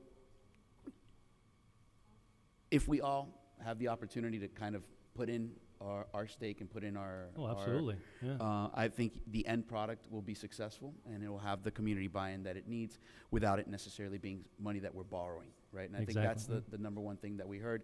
And borrowing money against the will of voters, we'd be putting this project in jeopardy again. So I think you're on the right track, and I think a lot of us have already committed to it. Yep. And I'll be happy to support it. Thank you. Thank you, Councilman Collazo, Councilman Fernandez, and then I'll say a few words in closing, unless you want to say anything else, Councilman Garcia. Yes. So I too will be supporting it. I think it's very, very important to keep in mind that the election was 20 days ago, and what we heard from the voters was exactly what we put before them, that there was no appetite for a $19.5 million bond, right? That's what we heard. What we heard overwhelmingly at the polls was that there is an appetite to improve the park. I think everybody up here is on the same page. I think, the difficult part is getting to the consensus of what that Plan B is going to look like, right? Is getting to a point where we all feel comfortable from our different perspectives. And look, I can share for me. If you ask me what the biggest failure, what the biggest potential failure would be at Optimus Park, if you tell me, let's introspect a little bit, right? What is the biggest possible failure at Optimus Park? If you say it's doing nothing at Optimus Park, it's not the worst possible failure for me. The worst possible failure for me is taking too skinny of a slice, doing a $2-3 million project that falls flat, that doesn't meet the needs of the park, then that brings us back to the same problems that we've had for the last 20 or 30 years, having spent $2 or $3 or $4 or $5 or $6 million worth of taxpayer money. That to me is the worst case scenario, right? So that's kind of what I want to avoid. I want to make sure that, and maybe it's semantics and it's how we get there. I'm more of a fan of looking at the plan and figuring out, prioritizing what's on irrespective of cost initially, prioritizing what's on the plan and seeing what it is that we need, must-haves, wants, need, ranking it that way, and then bringing in the cost element. Second to that, I wouldn't want to say, I wouldn't want a price fix where we say, we have $6 million, let's go shop. What's the best park we can get for $6 million, right? Because if we could do it, if what we wanted to do, and these are hypothetical numbers, but if what we wanted to do could be responsibly done with 5, we would do it with five. If we have 6, we're going to build to 6, right? So I just wanted to put that on the record. Thank you. And Councilman Garcia, I'm fine with this item. I do have some real issues with the way that these numbers continue to come about. The design professionals that we hire for anything, right? Design professionals mean well, but what happens is, and this is not staff's fault because they're not experts at this, but what happens is that they open up a U.S. construction book or one of these booklets that they have, they find pricing and they add 30 to 40% on it, right? 'Cause that's what they do, right? And they give themselves a cushion for procurement. What needs to happen for us to get real numbers on an item of options is for us to have an independent cost estimator.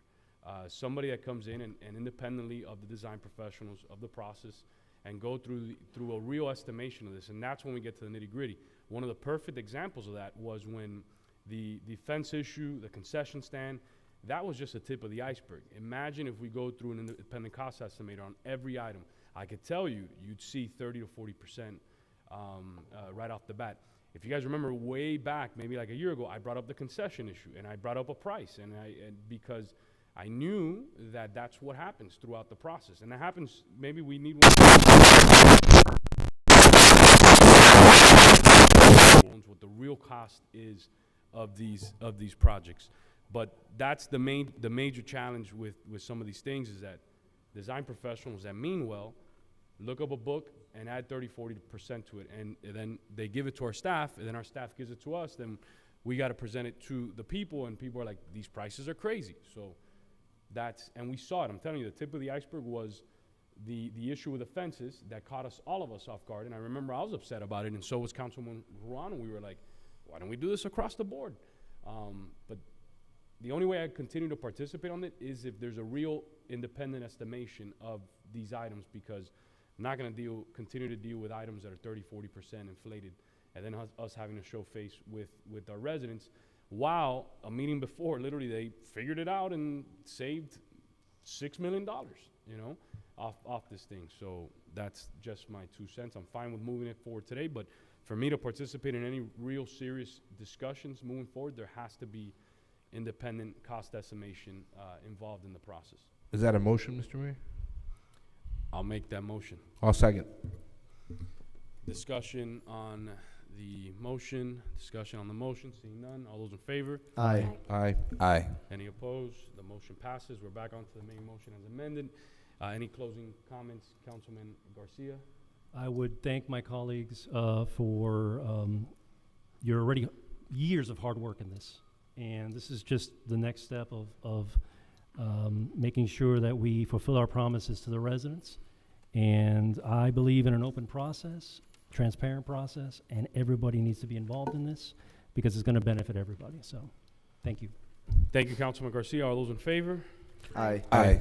Any opposed? Seeing none, the motion passes. We're on to my item that I added. Principal Yasef Fernandez from Miami Lakes Educational Center is requesting to utilize one of the gazebos, one of the pavilions at Picnic Park West at Veterans Park on December 22nd from 9 a.m. to 1:30. He has a senior event that day, and he's asking for it. I know staff is okay with it, but part of the procedures that Jeremy had pointed out to me is that these types of events need council approval. Obviously, we don't have a council meeting in December, so that's why I'm bringing it up. I'll second it. Want to leave them hanging. Discussion on this item. Discussion on this item. Seeing none. All those in favor? Aye. Aye. Any opposed? Seeing none. The motion passes. We're on to 12A, council meeting schedule. Yes, you have before you the list of the council meetings that would normally fall the second Tuesday of every month. They're there for your consideration. Well, not November the 7th? Mr. Manager. It can't be November 7th. Yeah, let me just verify something. November 7th is the first.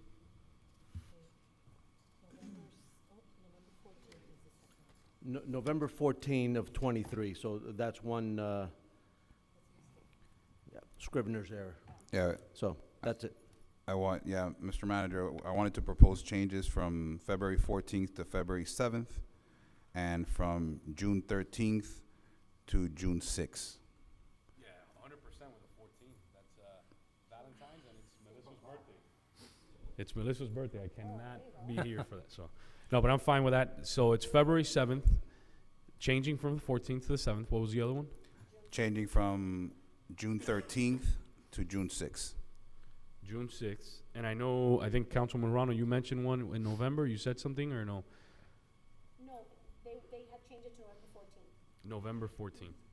14th. I'll second the amended council meeting calendar. February 7th, June 6th, November 4th, 14th. Got it. On June 11th, I have a scheduled commitment to be out of the city, but I can participate via Zoom. We're still going to continue to give everybody the electronic option. 100%. But June, you said June 11th? No, I said July 11th. You want to change that? No. No, I feel perfectly comfortable participating via Zoom. No. I'd actually like to be consistent with the calendar and invite those people that have conflicts to signal that option. I mean, we also have a vice mayor and potentially a second vice mayor, right, in case we ever have that option. But I feel comfortable leaving the calendar the same and exercise the Zoom option if we needed to, and at least we're consistent. But I completely understand Valentine's Day. And Melissa's birthday, of course. No, thank you. Again, Probably I'll- Melissa's I'll- birthday. Well, that's I don't know. You No, gotta for flip a me, it's coin. more important. But yeah. Again, I'll second the vice mayor's motion to amend the calendar. So just February 7th and June 6th, correct? And November 14th. And November 14th. Well, that was a typo. All those in favor? Aye. Aye. Any opposed? Seeing none, the motion passes. We're on to the next item, which is a attorney's report on property foreclosure council. Thank you, Mr. Mayor. Mayor, Council, attached to the oral report is a retainer agreement. Several months ago, we passed on second reading an ordinance that now requires banks that are foreclosing on real properties, on homes here in the town, to register those properties and go through a registration process. This registration process is going to make sure that as code enforcement issues arise, that the banks are held responsible to make sure that the properties are in compliance, and also to be able to make sure that the banks pay for any of those code compliance issues. We have before us a member, Mr. Tony Figueroa, who was part of Breakpoint Law, and he was instrumental. He came here, he was invited by council member Dieguez at the time.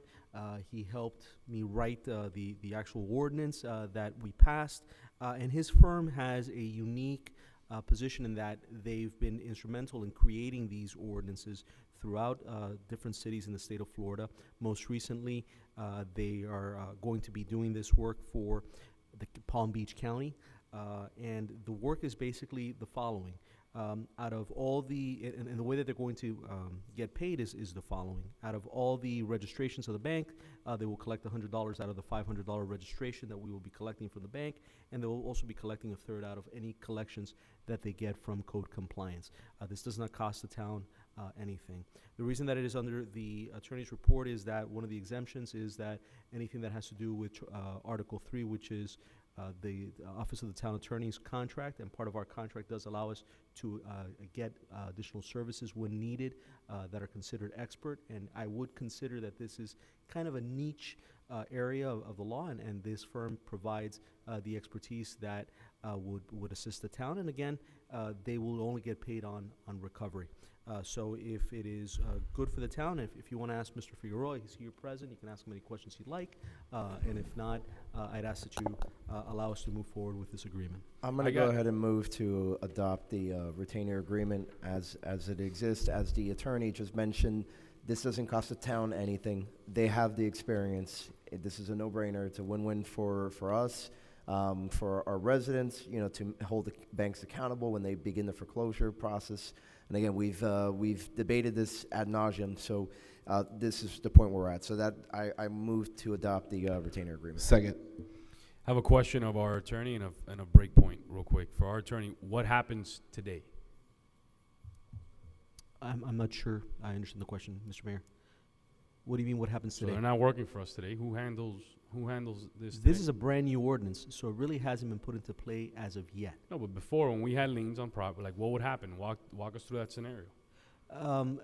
The process when we have code compliance liens is that we file it against whoever is the resident of that home. The problem that we've had in the past, and this was especially during the peak of the foreclosure crisis, is that we would go ahead and put the lien against the homeowner, whoever appears in the property appraiser. The bank has already started the foreclosure process. Many times that person may have abandoned that property, and the bank has already started to take possession of that property. And in the interim, the properties go into disrepair. You have issues of homes that are you have unpainting and the painting's falling apart, the roofs are super dirty, the grass is super high, sometimes the pool is in the back, it's full, it's unprotected, it becomes a danger, and it becomes an eyesore in the town. And so what happens, and again, I'm not an expert in appraising properties, but it does have an effect on all the surrounding properties. So that's the issue. So I get it. Just a quick question for Breakpoint, if you want to come up.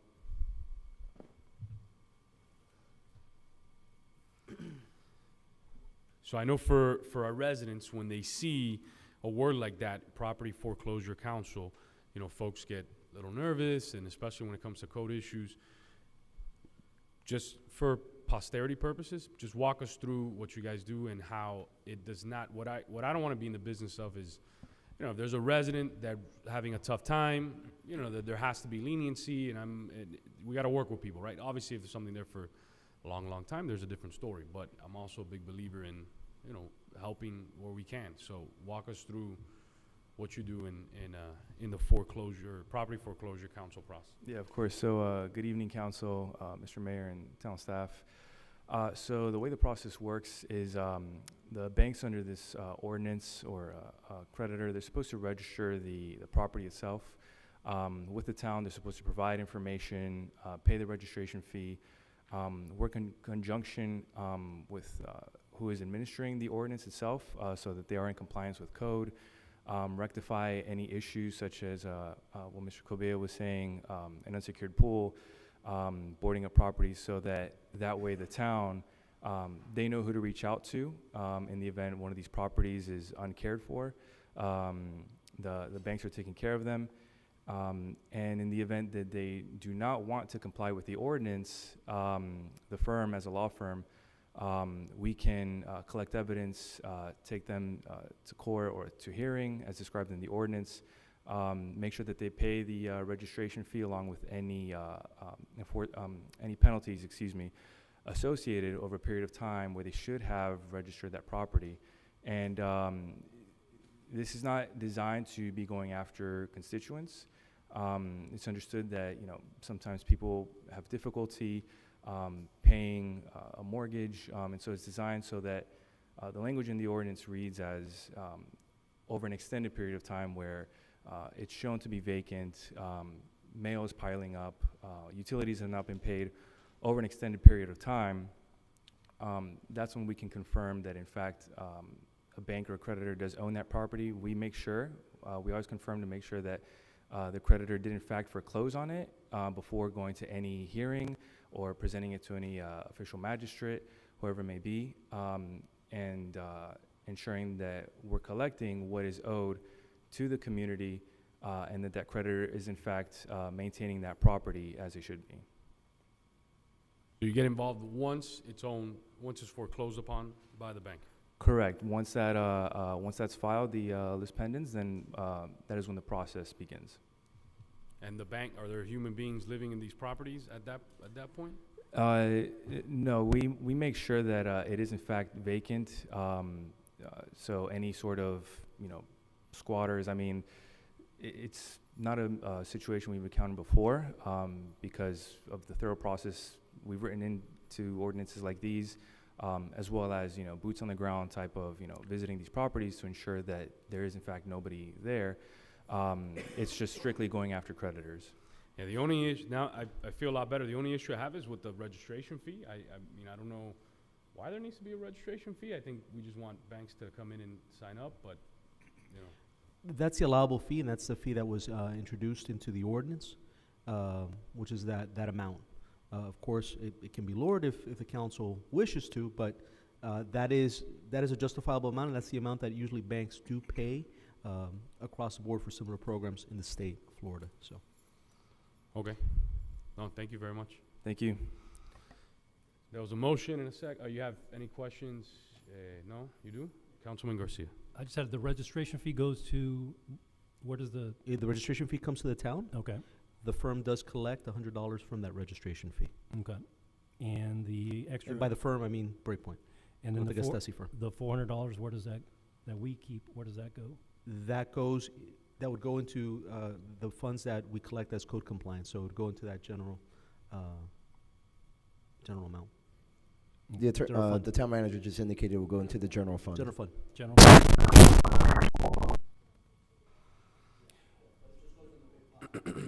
And another question, do we, currently, do we know how many homes are in foreclosure right now in Miami Lakes? Or do we have any idea of? They're starting to tick up. So normally under communities that have just enacted the ordinance, there is a little bit kind of, not an issue, but it just is a little more tricky to really pin down which communities, which properties, in fact, have been foreclosed on because this ordinance had not existed before. Banks were not obligated to report on such a matter. We do have software partners where we can pinpoint any properties since the ordinance was enacted and deliver that to town staff as requested, and just working day to day with the community to deliver that data so we can work with you guys and in fact go after these creditors that have foreclosed on the properties. And last question, this ordinance provides, makes the banks, they have to register, correct? I just wanna Correct. be- They have to register, all right, perfect. All right. Point of personal privilege. I just want to be clear. This is not an ordinance. This is adopting a resolution adopting the retainer agreement. The ordinance already passed. Stand So I just corrected. wanted to Stand corrected. bring that clarification up. Thank you. All right, thank you, sir. Thank you. All those in favor? Aye. Aye. Aye. Any opposed? I am a no vote, Madam Clerk. Any further discussion? Ray, welcome to the dais. Thank you. Thank you, guys. Congrats, Thank you very much, guys.